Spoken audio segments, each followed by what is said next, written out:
Good morning, and welcome to your daily Farm and Home Show, brought to you by the University of Kentucky Cooperative Extension Service. And now, here's your host.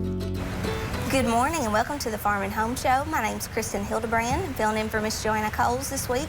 And today we have visiting with us is Dr. Nicole Gauthier. She's our Extension Plant Pathologist with the University of Kentucky Cooperative Extension Service. And she covers a lot of different areas like fruits, ornamentals, and even industrial hemp. So that's right. Yeah, glad to have you on the show. Good morning. Yeah. I know, like we've talked about already this week, you know, fall is in the air. People are kind of starting to wind down for the season. And one of those things they might be considering is putting their gardens to bed. That's it, putting your garden to bed. Yes. So you know, I'm from far south Louisiana, and we don't put our gardens to bed. We just keep gardening. So keep on going. So since I've lived in Kentucky, I've kind of had to realize that gardening is almost over. Yes. So as the summer gardening or warm season gardening season comes to an end, some people do put cool season crops in, or it's going, but anything that's finished needs to be taken out of the garden, especially from a disease standpoint. So not letting diseases overwinter in your garden. So when I talk about putting your garden to bed, I mean getting any disease agents out of there so we don't overwinter. Any plant pathogens like fungi and bacteria, and especially so as we enter into next spring, we don't have those ugly microbes popping their heads up and infecting new crops. And I think, Nicole, that, you know, people think that, oh, I'm at the end of the season, I'm done, the summer's about warming out. Of course, we've been in a drought. And they're like, you know, I don't have to do anything. But really, it's very important to, like you said, clean out the dead or diseased material. That's right. That's right. So a lot of pruning, pulling up any plants, and most importantly, not to put them back. So especially if you had disease problems. So over the year, when I've visited before, we've talked about our plant disease diagnostic lab. We've talked about knowing what diseases you have. So really knowing what's there. So we can always, and we'll talk later this week about composting, but you can always compost healthy plant material, but not a diseased plant. So disease plants, ugly plants, whether it's leaf spots or stem lesions or rotted fruit, those need to come out of the garden.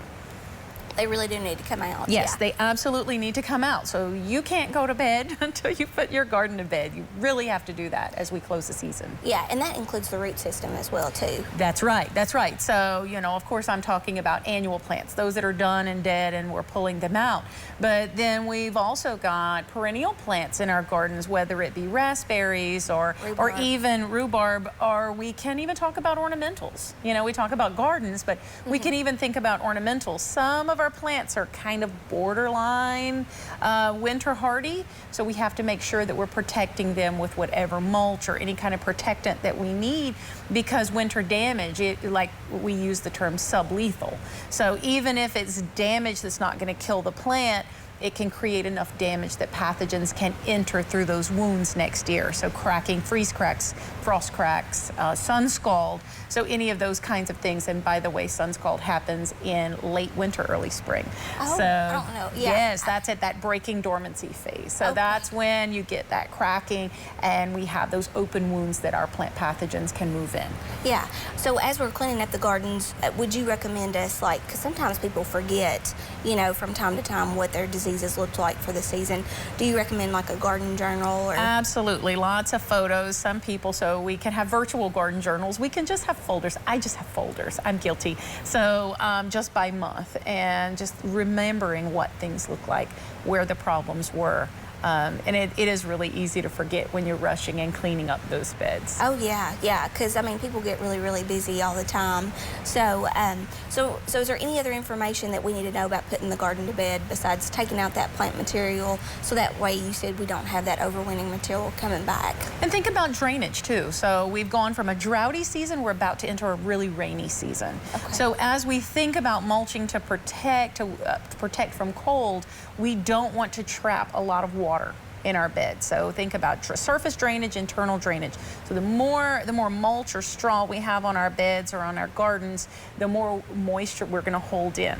And there are plant pathogens like water molds that love water. So we need to make sure that we're not rotting any of our root systems in there. Gotcha, gotcha. Well, Nicole, we really appreciate you being on the show with us today.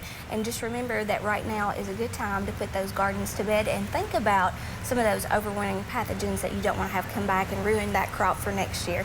So if you have any questions, contact your local extension office, and I hope you have a great day. We'll see you back tomorrow on Farm at Home. If you have questions about today's topic, please call the Warren County Extension Office at the number on your screen. Thanks for watching and have a great day.